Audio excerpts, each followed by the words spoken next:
news.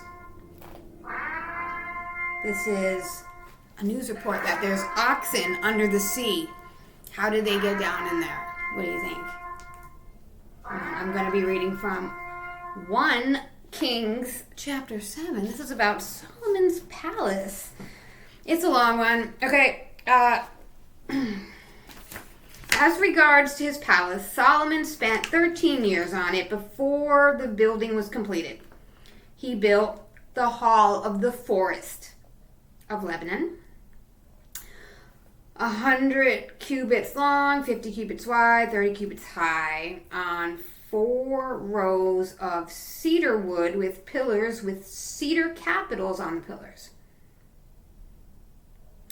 It was paneled in cedar on the upper part as far as the planks above the pillars. There were 3 rows of architraves, 45 in all, that is 15 in each row, facing one another from 3 sides.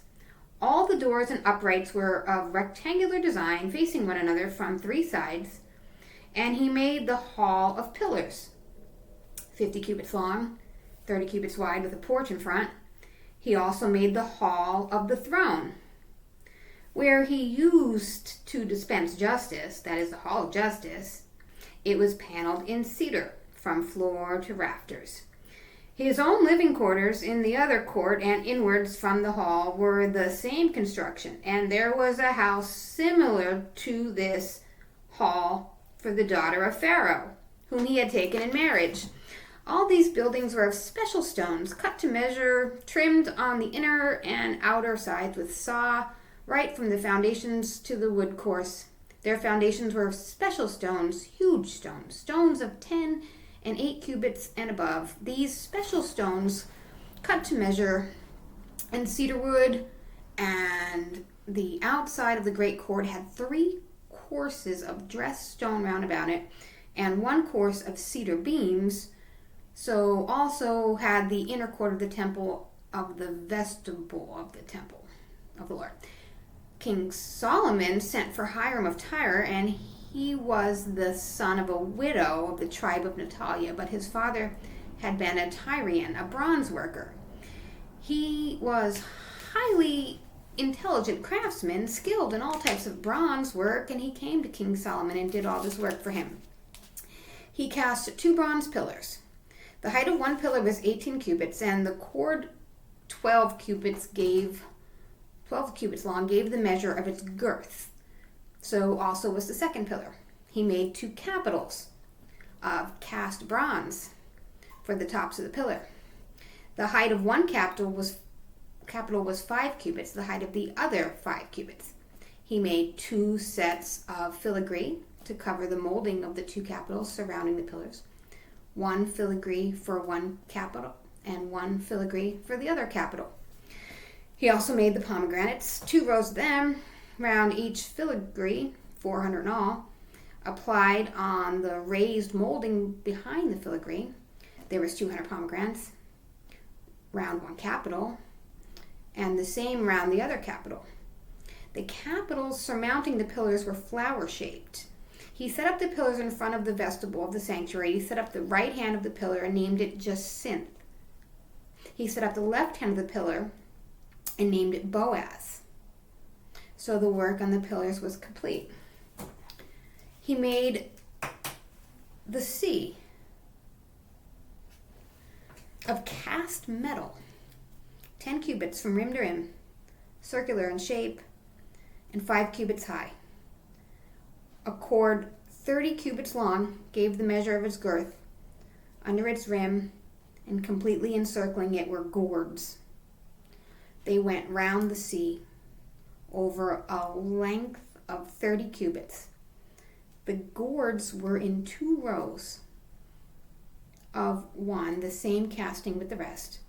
It rested on 12 oxen, 3 facing north, 3 facing west, 3 facing south, 3 facing east. On these, their hind quarters all turned inward stood the sea.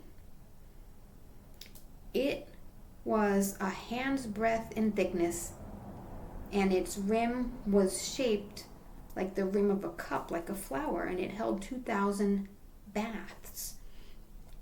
And he made the 10 stands of bronze.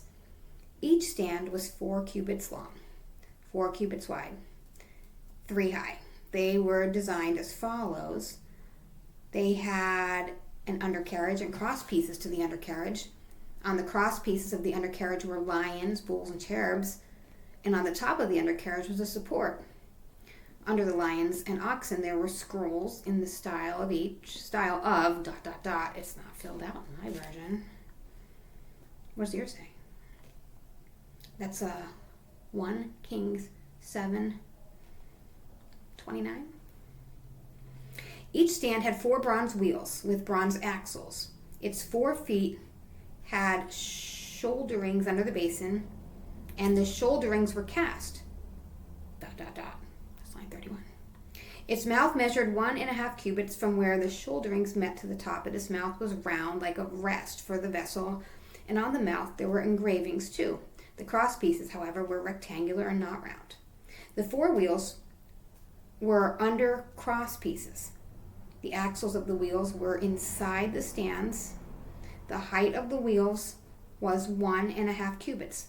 The wheels were designed like chariot wheels. Their axles, fellow spokes, and naves had all been cast. There were 4 shoulderings at the 4 corners of each stand. The stand and the shoulderings were all of a piece. At the top of the stand, there was a support, circular in shape and 1/2 cubit high. And on top of the stand, there were lugs. The cross pieces were of a piece of a stand. On the bands, he engraved cherubs and lions and palm leaves, The scrolls right around. He made 10 stands like this, the same casting and the same measurements for all. He made 10 bronze basins. Each basin held 40 baths, and each basin measured 4 cubits, 1 basin to each of the 10 stands. He arranged the stands, 5 on the right-hand side of the temple, 5 on the left-hand side of the temple. The sea he placed on the right-hand side of the temple to the southeast. Hiram made, that man's in the Book of Mormon here. Hiram made the ash containers, scoops, and sprinkling bowls. He finished all the work that he did for King Solomon on the temple of the Lord. 2 pillars, 2 moldings, and of the capitals surrounding the pillars, 2 sets of filigree to cover the 2 moldings, and the capitals surmounting the pillars, 400 pomegranates for the 2 sets of filigree, the pomegranates, and each set of filigree were in 2 rows.